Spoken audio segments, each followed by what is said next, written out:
don't ever smoke the dizzy, but we can always share some ditsies. It's just a cup in time. This song doesn't have to rhyme. Life's all of us, not every moment we can be feeling fine.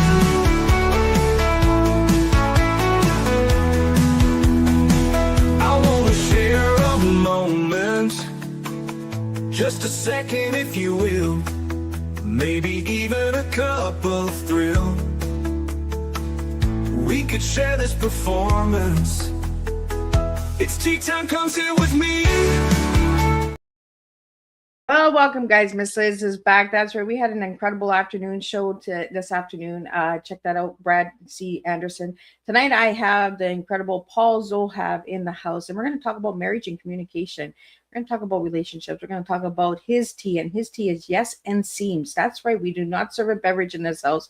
We serve words, storytelling, and we bring teaching, educational awareness to the table.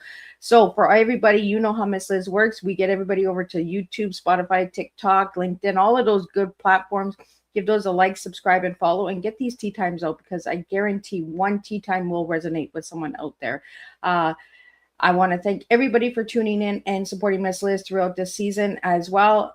We are coming almost to the end of the season, so stay tuned and keep checking out these tea times, because there are incredible guests that are lined up until the end of December, so check that out. So let's get started with disclaimer and then an intro, and then let's get Paul in here and let's spill some tea. And today's tea is yes and seems. That's right. It's a different type of tea. Disclaimer for Miss Liz's Tea Time live show. Miss Liz's Tea Time is a global platform dedicated to sharing real life stories, diverse perspectives, and meaningful conversations that inspire awareness, healing, and connection. I, Miss Liz, is going live using StreamYard. Before leaving a comment during the live broadcast, please grant StreamYard permission to display your name at StreamYard.com. Please be advised that all the content brought forward during any Tea Time show is presented in good faith. However, discussions may include opinions, beliefs, and perspectives that do not necessarily represent the views of Miss Liz or the Tea Time platform. Information shared by guests is based on their own experiences and is perceived to be accurate at the given time of airing. All guests, viewers, and participants are responsible for using their own good judgment when considering any action or decision that may relate to these discussions. Some episodes may include sensitive topics, including but not limited to trauma, abuse, grief, mental health, and other emotionally triggering subjects. Listeners' and viewers' discretion is strongly advised.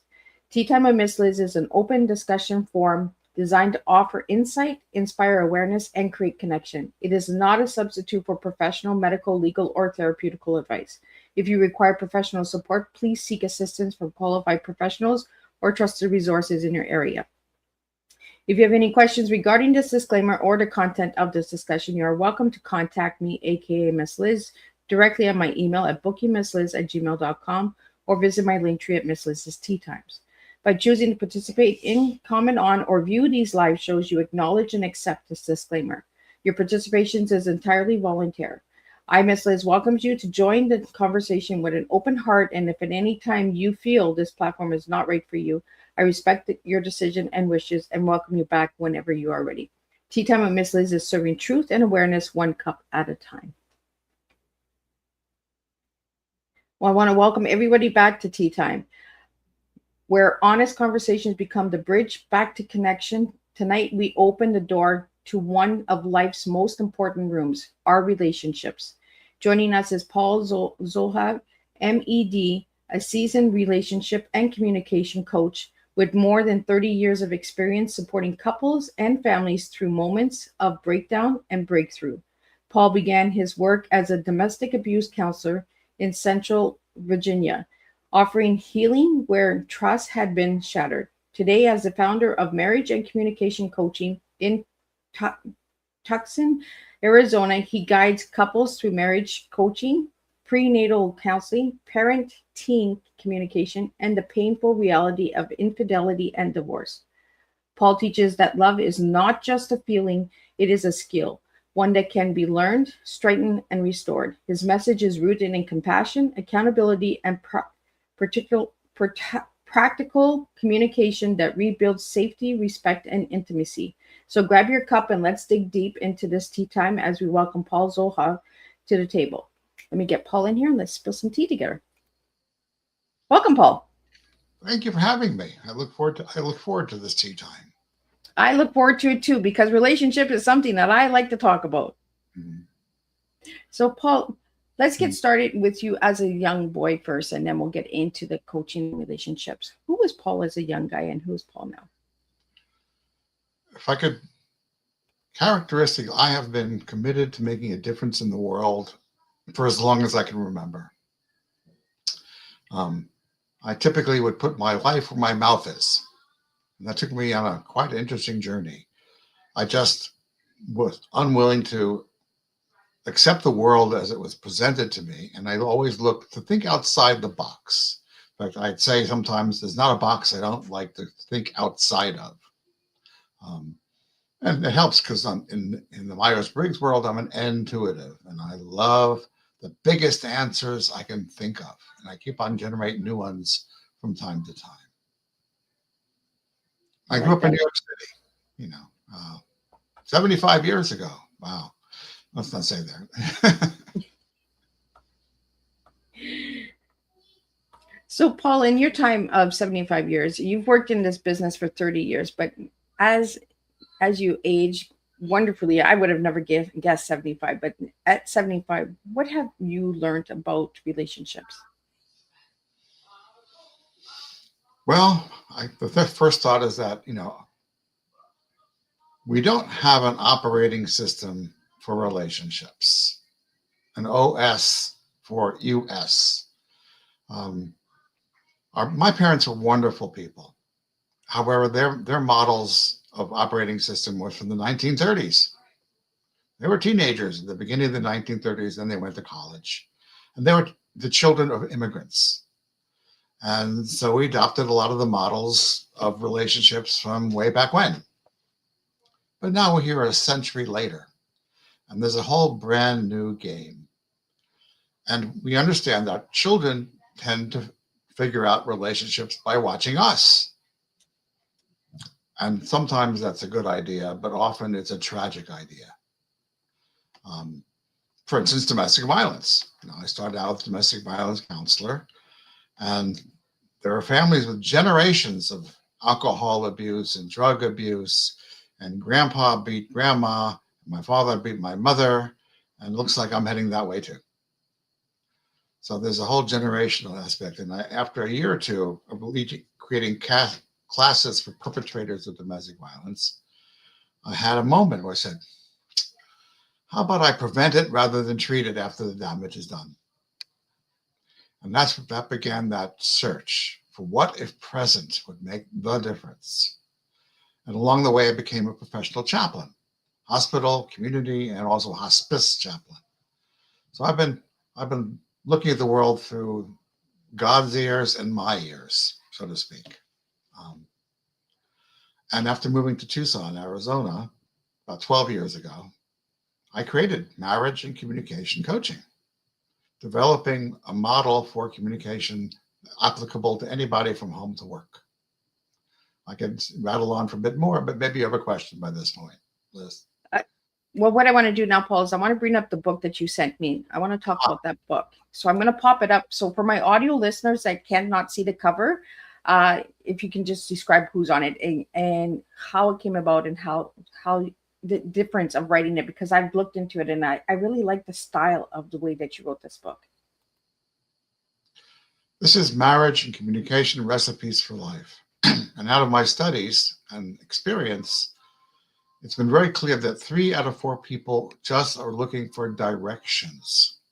They are not interested in explanations. I mean, I am, it's my personality, but people just tell me what to do and I'll get the result I'm looking for. So this book is not a book of chapters, it's a book of recipes. And you can just follow the directions in the very first paragraph and get your cake. Only the cake is your life.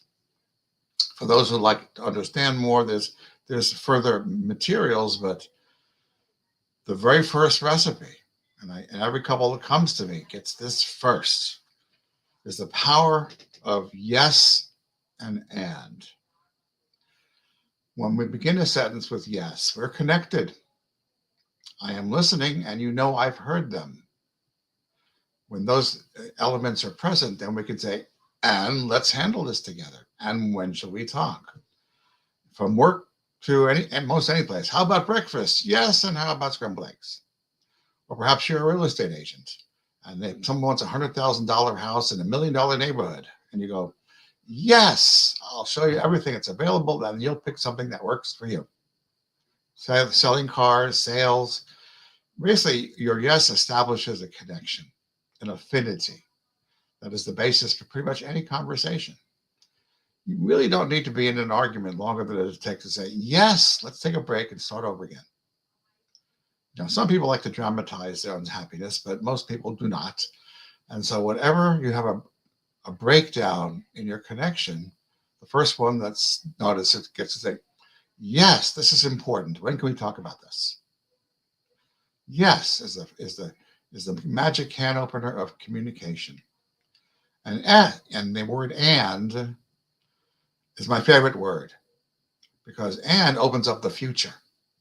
I mean, yes, there's dogs and cats and brothers and sisters and peanut butter and jelly. But when you say and with a rising inflection, you're invoking thinking and thought.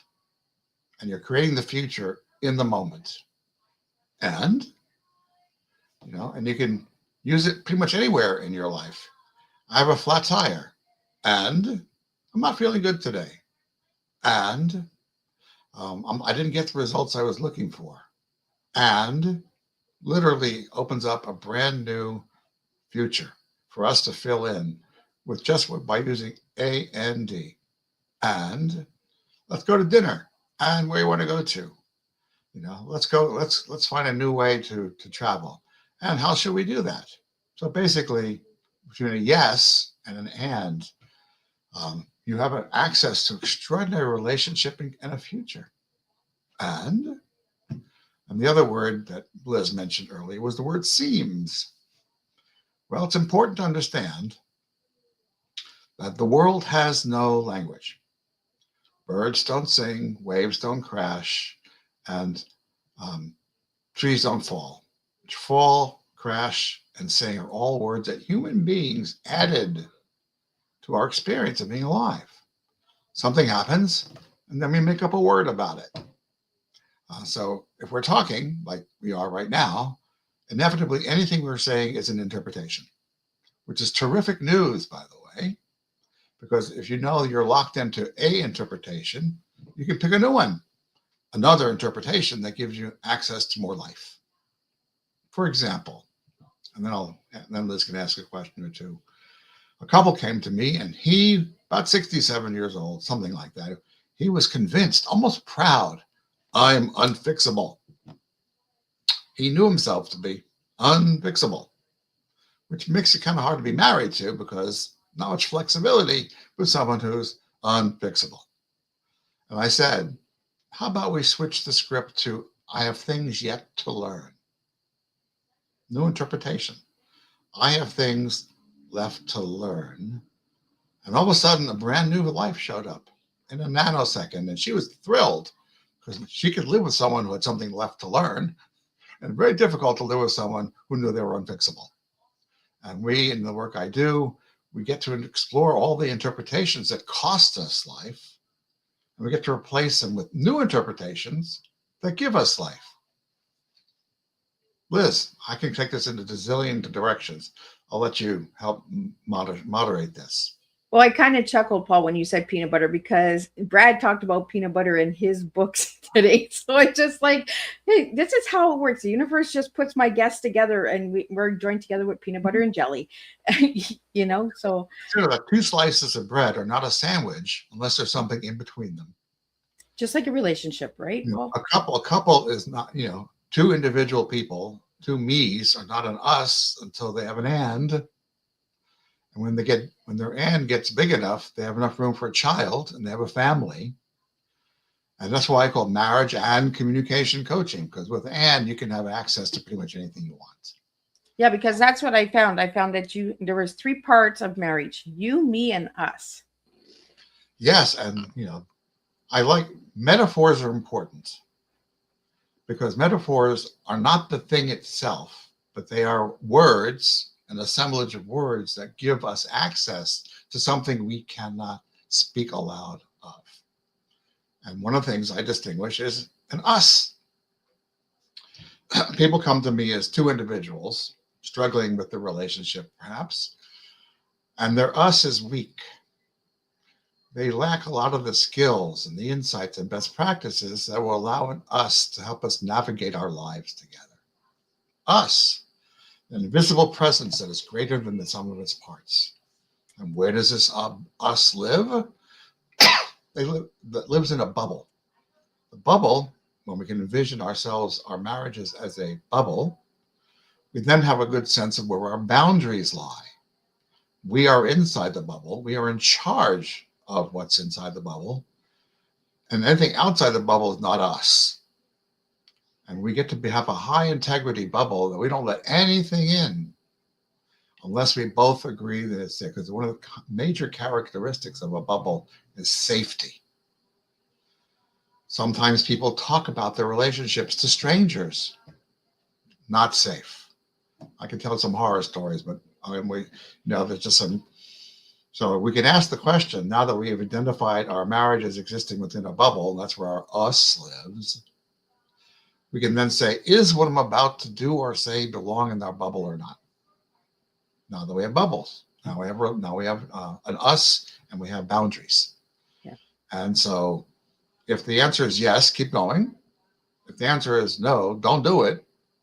And if the answer is I don't know, we get to communicate with one another such that we agree whether this belongs in our bubble or not.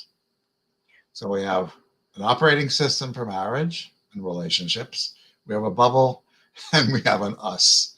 And they aren't the thing itself, but when we use them as stepping stones to a reality, we can have a marriage that lasts a lifetime. Well, Seems is why we need that word. Seems lets us know that I'm not speaking the truth. We don't have to waste time arguing about competitive truths. A seems will get us, yes, let's talk about it. Where a truth will get us a no, a but, and an argument. Seems leaves us open to discussion and communication, where a truth leaves us vulnerable to altercation. Yes, Liz. Well, we had a question that came in and it says, why is seem such a powerful tool for avoiding unnecessary conflict? Well, since we are now aware that the world has no language and we human beings use language sometimes to our detriment, seems helps turn off the truth app. When I say something to you, I am aware that your mind is going, is it good? Is it bad? Is it right? Is it wrong? Do I agree or do I disagree? Automatically to validate what I'm saying, well, it's valid or not. And if what I say to you does not match what you believe, intend, or remember, or anticipate, we will stop listening and stop communicating. And we'll start arguing about whose truth is truer, whose reality is most real, and who's right and who's wrong. And we can avoid all of that with the word seems. Seems leaves us open to discussion. We can exchange points of view instead of being stuck on our own point of view. That's why seems is the third part of a magical opening for communication. Yes, and seems to me, now the next part is we avoid words like always, every, never, and only. Oh, okay. Well, because when you say, I always, we always, teenagers always, then we lose their listening. Because their truth app gets invoked. And they'll say, do I agree with that? Do I not agree with this? Is it right? Is it wrong? In our bubble, we want to maximize the amount of listening available. The more listening we have, the more likely it will be that we have communication. And always, every, nevers, and onlys distract the quality of our listening. And for that, we need the word tends to. 5-letter word. Seems to me will tend to leave us in communication. We'll bypass the minefield of distraction. So we have yes and, seems to me, we tend to, will open up the gates of communication. So these are the rules of the road, so to speak. How do we communicate inside our bubble? with each other, to our children if we have them. And these tools are equally valuable outside as well. But inside our bubble, we don't get hung up on things that sound like the truth. So it seems to me this might be a subject for us to talk about. Seems to me we bring up the past a lot. Seems to me that whenever we try to talk about this, we get into an argument. All those are communication openers, whereas the truth tends to shut it down. One more word we get to be responsible for, with this basic toolkit for communication, is avoiding the word you. As children, we heard, you sit down and eat your dinner. You clean your room. You do your homework. You turn off the TV. We have a diet of you-ishness from our preachers and teachers and coaches and communities, which leaves us as adults sensitive to hearing the word you. It evokes defensiveness and finger pointing. So the workaround for that is one of us. So when you put the four elements together, it seems to me that one of us tends to reliably opens up an opportunity to communicate. One of us. It's one of the easiest things to learn. Some of them more difficult, but we want to avoid all the minefield of distraction. If you say, oh, well, you do this, I always do this. No, you do this. We will lose listening. We will lose communication, and we will lose our marriage. In the bubble, this is how we communicate. This is the rules. Of course, you can take it outside as well. But in our marriage, we always have communication. We avoid distraction. Yes, Anne, seems to me one of us tends to opens up the ball game. Well, you have another question here for you for the yes. How does the yes and the technique shift emotional dynamic between couples? I don't think I'm saying that word right. Well, dynamic. Yeah. Yes means we're connected. I'm listening and I hear you. So, and it's also useful as a first aid for angry, upset, and irritation. People come to you, Liz, and say, Liz, you're a total fill in the blank. And you might try to defend and you might try to explain, which is not a good use of your time because they're not listening. They're not listening. They're busy being angry, frustrated, and annoyed.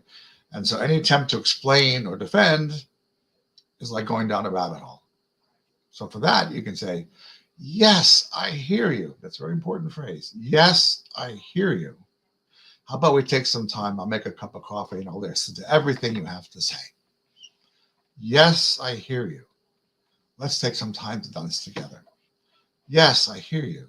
When's the best time for us to talk?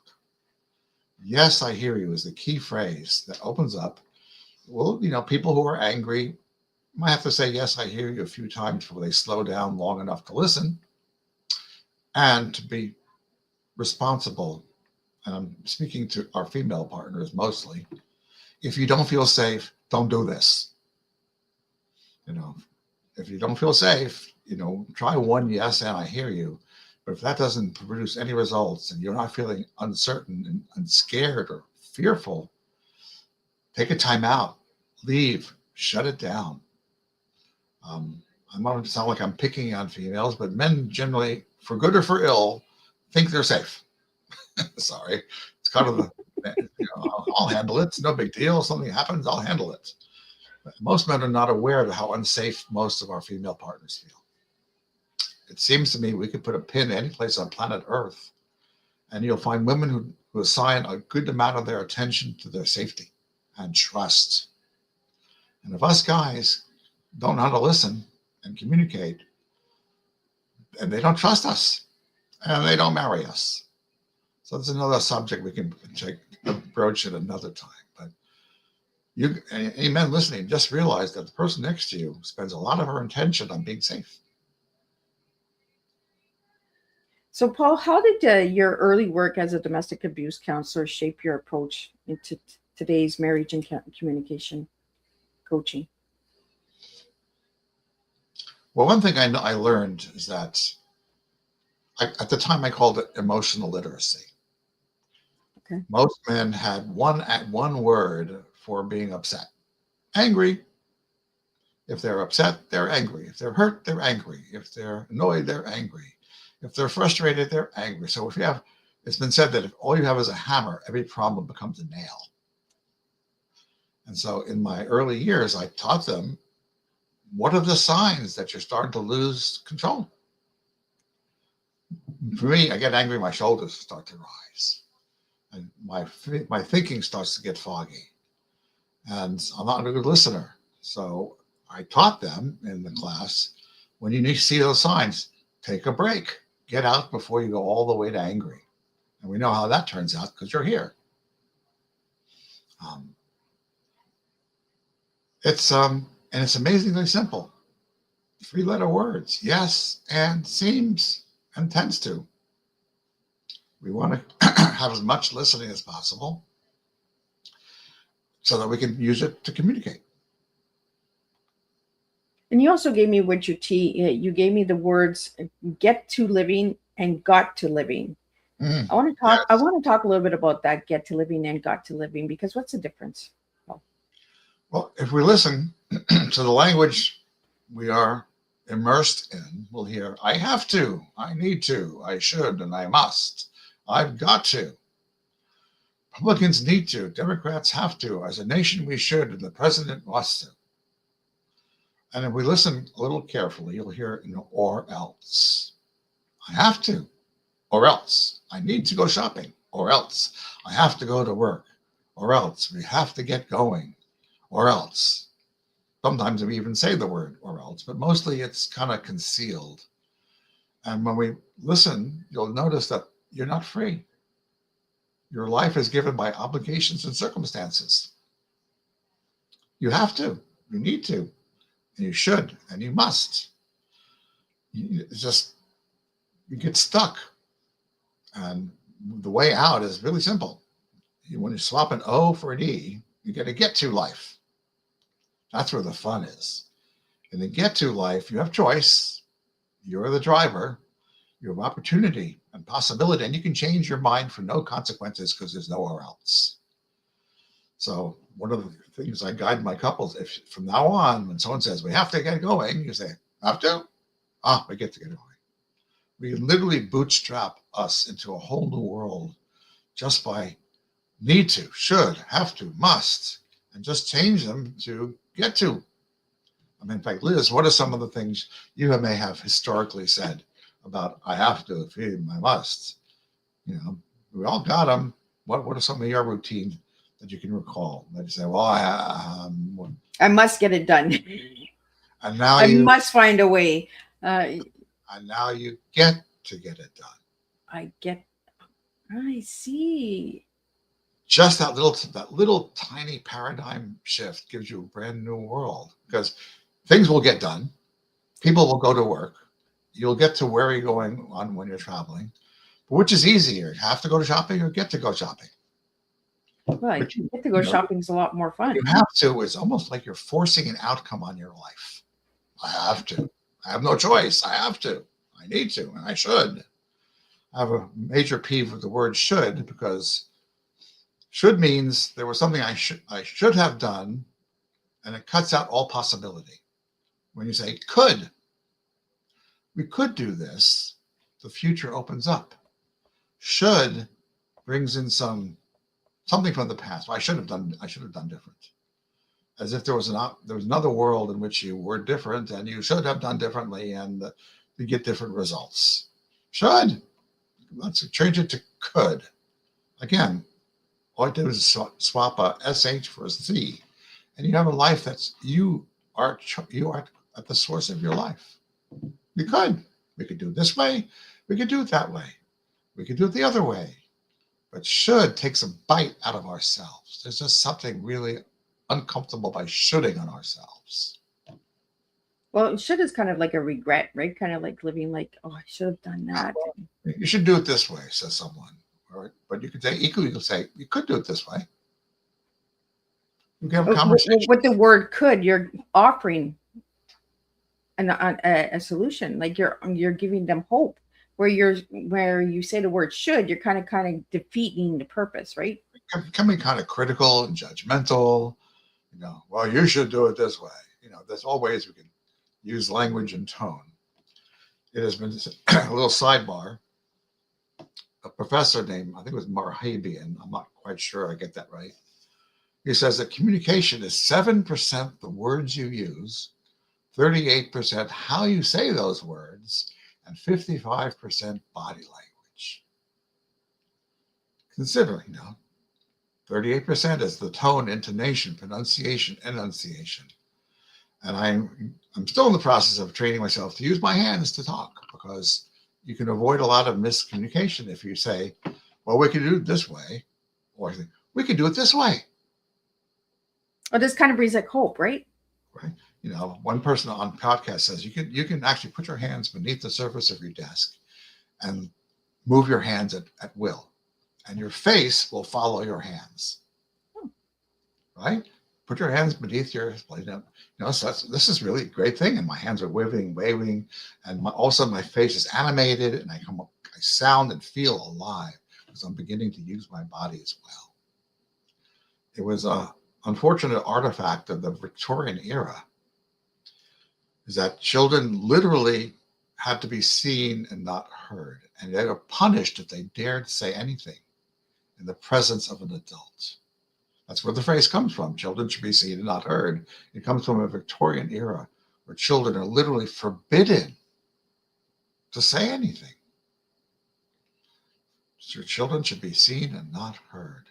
And so they learn to sit with their hands folded in their desk, in their laps, quietly waiting for perhaps some moment when they could say anything. My mother told me when she was in elementary school, they would put rubber bands around children's hands to keep them from using them. Wow.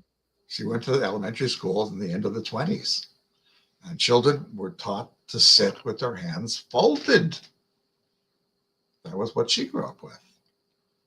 So I encourage people to add body language, because it's 55% of communication. And you can say the same thing with your hands and be more likely to be understood. I think we should do this plan. Or I think this offers a lot of possibility for our plan. And you don't have to argue about what you meant, because it sounded and looked like it, what you were saying. Yeah. It's fascinating. Mediterranean couples, Italians, their hands are always moving. But some of us, the Northern European variety, we're just, bachelor farmers. Our hands are stuck to the sides because I grew up with that saying, be seen but not heard, and it took me years to find my voice because I was always be seen but not heard. So when I spoke, I always felt like I was at fault. It took many years for me to understand that my voice was okay to be heard. All kinds of historical mischief. We all are familiar with the phrase, it's a rule of thumb, which comes from some place in the previous centuries where a man was not allowed to beat his wife with a stick wider than his thumb. Think about this. Rule of thumb. It was probably feminism of the 17th century. Who knows? Otherwise they could do any kinds of mischief. But a man was then forgiven to beat his wife with a stick wider than the width of his thumb. And that phrase is still around till today. There's a lot of historical language. In the domestic violence world, I just pointed this out today. Remember, because this is the day, if you go away, this is the day that I die. Remember the rock and roll song? You say you're going to leave, but that's a lie, because that'll be the day that I die. And if you look a little closely, you'll hear that she becomes responsible for his survival. If you want to leave, if you leave, I will die. So don't leave. It's a manipulation that turned into a rock song. I love language, in case you hadn't noticed. And if you look, we'll know some of the lyrics of the songs that were popular at one time. It can be horrifying. This is what we call music. That'll be the day that I die. Yeah. Listen to the lyrics of these words that we hear on Top Something Radio. I always say it, Paul, like when I listen to a song, it's the lyrics that grab me. It's Mm, the words that you're using. The beat and the sound and the harmony afterwards is a side note, but the words that you're using in those lyrics mhm. is your story that you're telling, because lyrics is a form of storytelling as well. Then the harmony comes in, and that's where the added, it's almost like the bubble, right? It's who you sharing your bubble with. Mm. As a matter of fact, we get to be very careful that not only we have a bubble of us, we have the bubble of us as individuals. You have your me bubble inside the us bubble. If you don't nourish yourself, you're not much good to us. And women, not only women, have to sacrifice their well-being for the sake of us.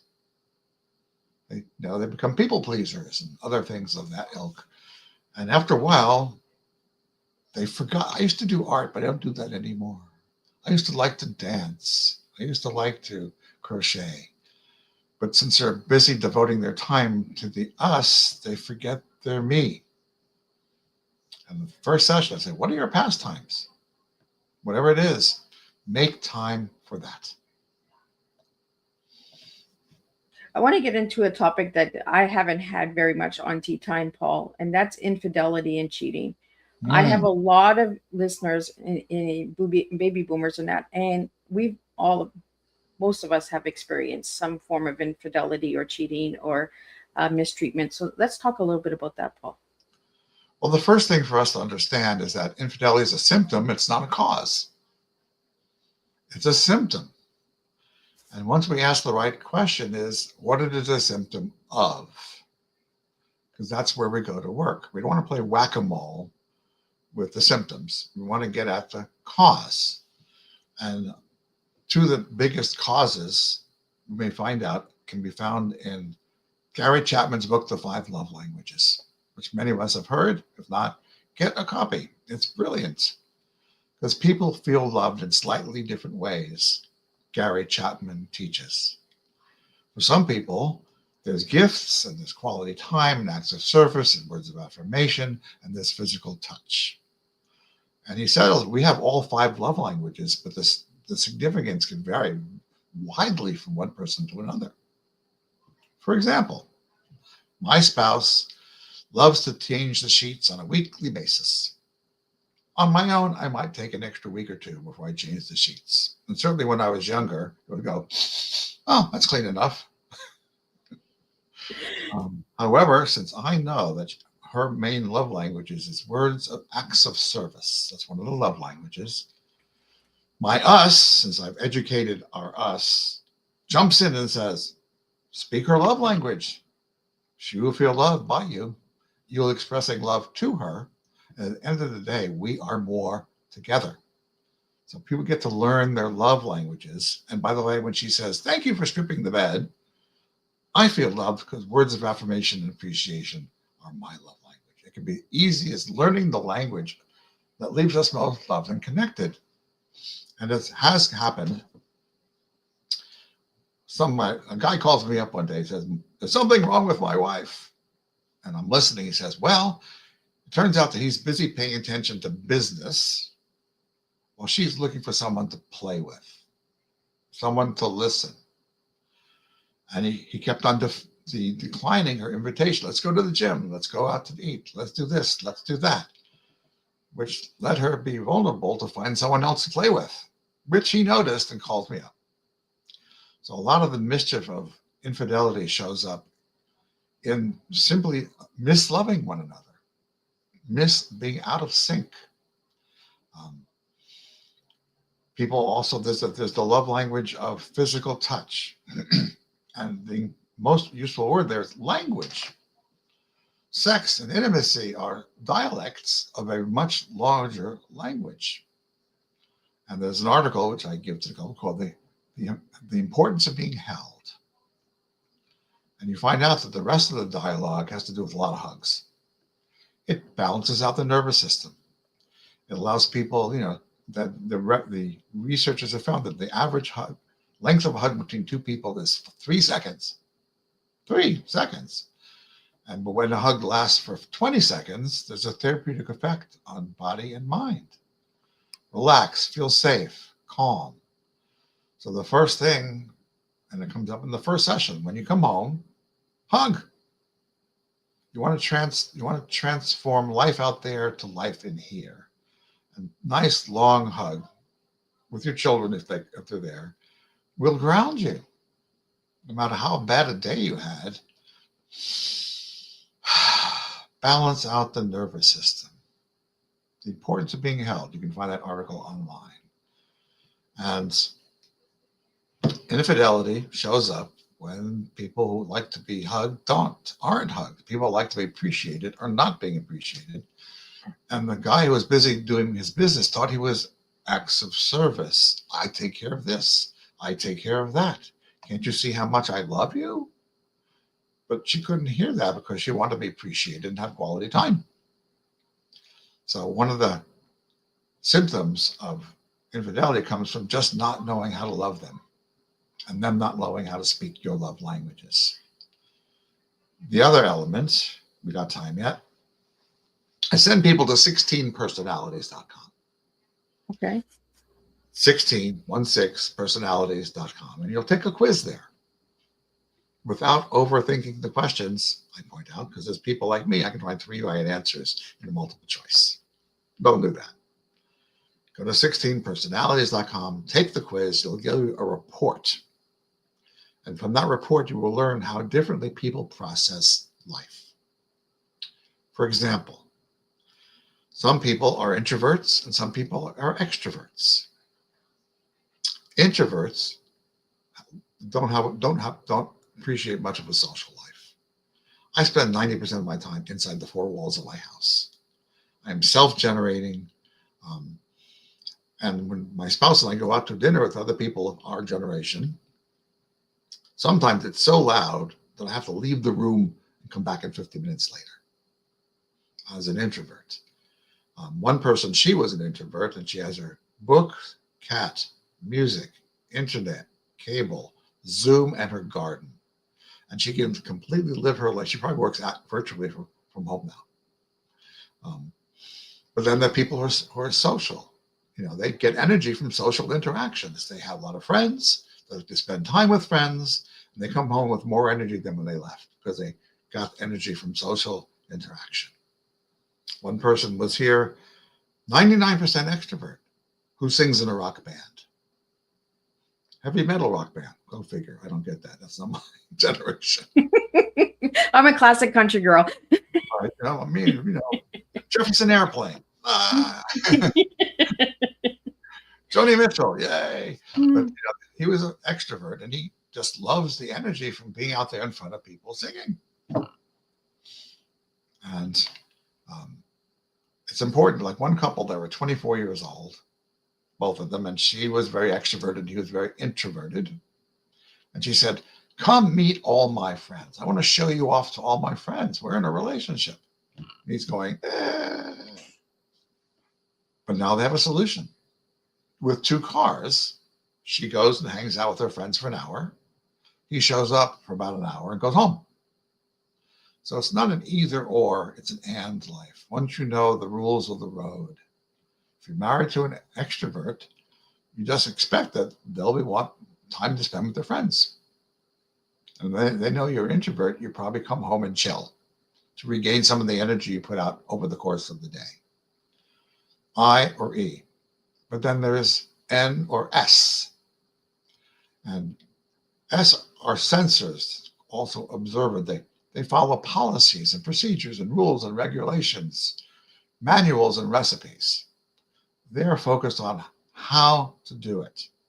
Like my book, Marriage and Communication Recipes for Life, is a how-to manual.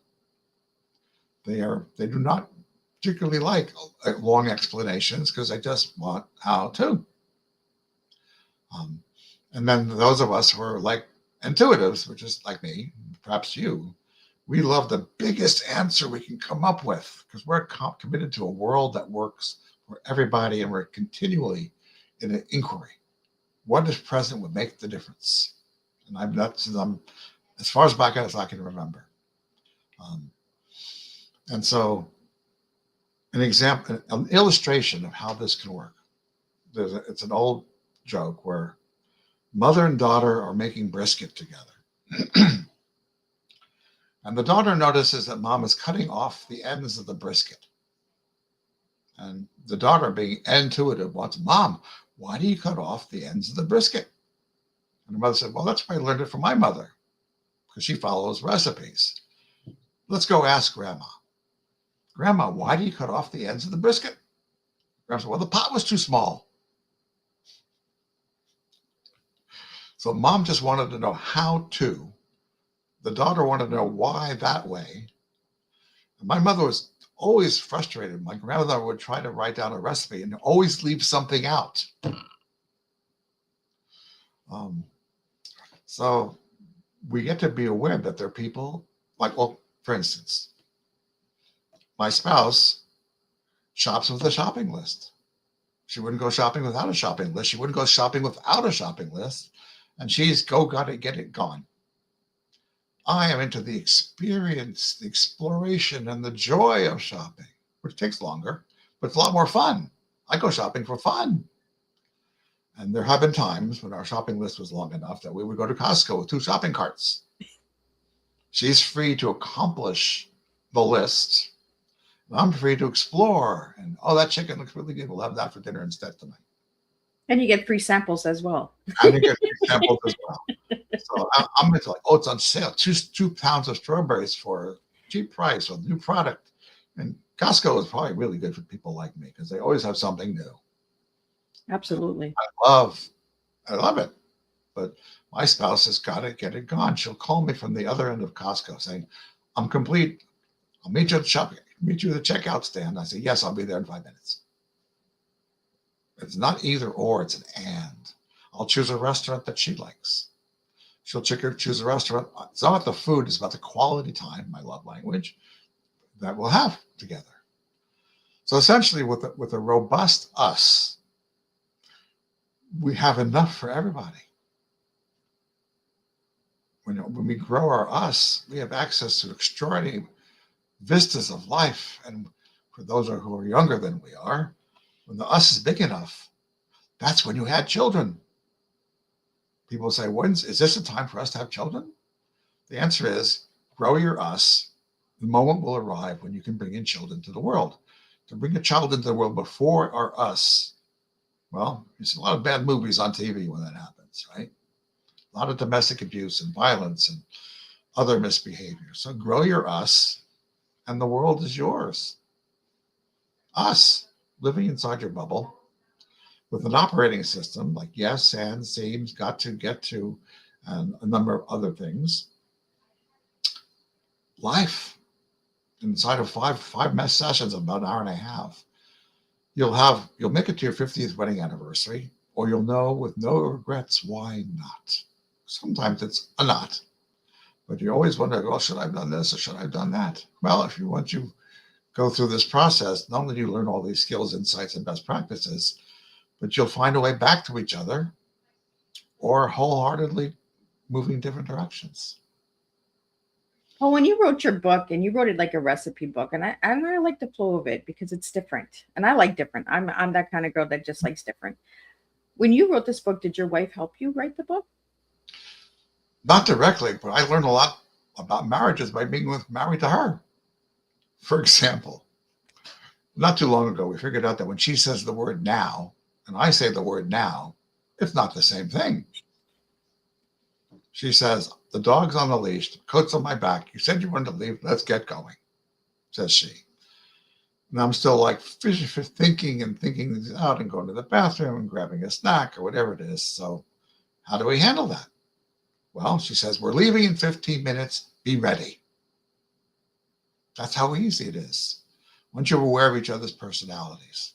To go back to the Myers-Briggs, there are people who think and analyze first, and people who tend to feel first, broadly speaking. For those of us who are aware of there are people who, and I'm one of them, And there's a percentage of strength for all these letters, by the way. Something happens. I don't stop to feel for it first. I stop to think about it first. And many of us thinkers, letter T, will marry a feeler. And we're attracted to people who have a broader spectrum of color to live their lives. We're kind of intellectually, cognitively, and logically oriented, looking for solutions and processes and procedures and plans. So we're attracted to that bright person. Oh, they got something I want, as they get together, but then they would get married and they kind of forget about it. It has happened that sometimes a thinker will try to argue their feeler partners out of their feelings. Why do you feel that way? It's only a yes or no question. What's the big deal? And your feeler spouse feels like you don't care about her or their feelings. And your relationship start going down the rabbit hole. T or F at a percentage. The last letter pair, before I forget, is a J or a P, judger or perceiver. And I don't know why they call it that, but there are people who are highly organized. They like to know as much as possible, get things out of the way as soon as possible for them to feel confident and safe. My spouse likes to park the trunk before we leave in the nighttime. Once I said, listen, we can pack the truck at 6:30 in the morning. What's the big deal? But I know that if we pack the trunk at 10 o'clock at night, she, not a morning person, I will admit, will just get up, throw clothes on, get in the car, and I drive away. She has a shopping list. When I say, let's go somewhere, I don't do that anymore. I'll say, let's go to the park. And she knows shoes or no shoes, hat or no hat, sunscreen or no sunscreen. Can we take the dog? Is there a patio we can go to lunch together with the dog? Because the more she knows, the happier she is to have quality time with me. So once you're aware of how to love them in their love language and how to speak into their world, life happens. You can't say anything to anybody unless you know who's listening and how they listen. So, Paul, what was your favorite recipe in this book? It really is yes, ands, and seems. It's the opener. And I added tends to, it got more exciting because we're not stuck. We're free. Yes, and it seems to me we tend to. And I'm currently repurposing the book for teenagers. I told an AI Claude place, just take out every recipe and reformat it for a 16-year-old with a 5th grade reading level. So I want teenagers, and I want school principals and social workers and to put communication skills into high school. They don't know. It's always concerned me that teenagers don't, there are times when they should say no, they don't know how. They say yes when they mean to say no, but they want to be popular, they want to be accepted, they want to belong, they want to be in love, and their bodies are biologically saying something else. And their friend comes up with a terrifically bad 16-year-old idea, and they know they don't want to do it. So now they get to say, yes, and I hear you. It's not good for me today. Let's do something else. That's how you say yes by saying no, or the other way around. That's how you say no by saying yes. Yes, I hear you. There's the magic word. And I'd rather do something else. Not just children, not just teenagers, but us as adults. Get into situations where you have to trade a piece of ourselves for the sake of a contract or a relationship or something. Don't do that. It's a terrible strategy to exchange pieces of you for the sake of something else. Don't do that. It's a longer conversation, but I want teenagers, I'm writing the dear teenager who's about to read this book. Language is your superpower. The words you use will give you your life. You can be a no person or a yes person. And it's up to you because language is your superpower. I'm still working that one. But by the end of the year, we'll have a teenager relationship with communication skills. We're working on the cover right now. And I'm developing businesses. Business and communication, a manual for workplace collaboration. Same basic toolkit, only contextualized for the environment. And maybe we're close to our hour, so maybe I should. I have more things to say, so you can find me at marriageandcommunication.com. I help people all over the world, and here in Tucson. I promise you, in 5 sessions, it'll be money well spent, and you'll have a life. Because divorce is expensive, coaching is cheap. Try that first. So, Paul, do you have any workshops or any new books? Like you said, you're working on the team book, but do you have any other books that are coming out soon? Or? Well, the business version, because a team at work is not that different from our family at home, right?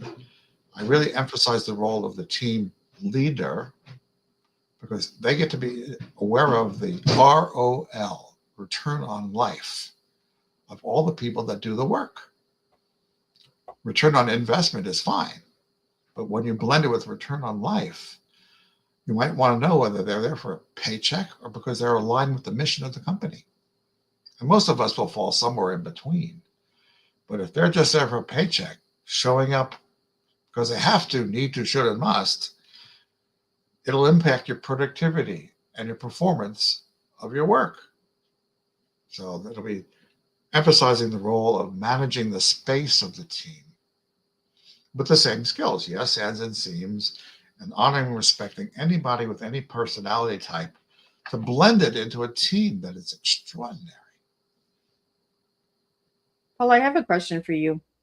What Please. is a communication myth you wish everyone would stop believing today? Say this again. A communication myth you wish everyone would stop believing Myth. today. Oh, well, people think of love as a thing when love is an experience. Think about that. Under certain circumstances, listening, honor, respect, love spontaneously is the experience of a marriage. And people say, well, I love you, I'm in love with you. And it's almost like there's a store there, you can buy a pound of love. But love isn't a thing, it's an experience. And once we know that, then we can take the actions, the ways of being and acting that allow us to wind up with experiencing of love. It's not a thing, it's an experience. When you do it right, you get it. And what's one phrase that couples should be using? Not should, could be using. Let's use. I got the good. See, I caught myself. Could be using. Rain and Spain falls mainly on the plain. Those of us remember My Fair Lady. Yes, I hear you. But take it from there. Whenever your us begins to be distracted or distorted, the first person that notices, yes, let's take some time on this. You don't have to be down the rabbit hole longer than it takes to say yes.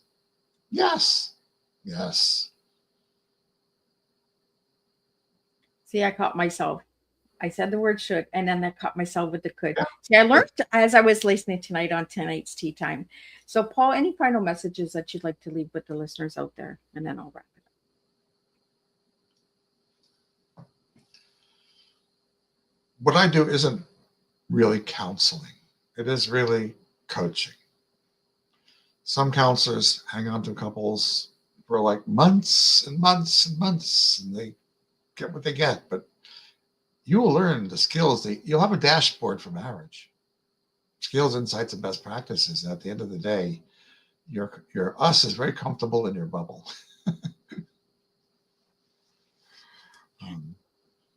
It's easy. It is not hard. Save time. Yes, seems to me one of us tends to. And you're on your way to communication. Well, thank you so much, Paul. It was a pleasure having you on Tea Time. I'm just going to do a wrap up of what we did tonight. What a sincere and grounding conversation. Paul, thank you for reminding us that strong relationships are not built on perfection. They are built on honesty, courage, and communication. You showed us that healing is possible even after betrayal, misunderstanding, or seasons of distance. Tonight's Tea Time reminded us that forgiveness is not forgetting.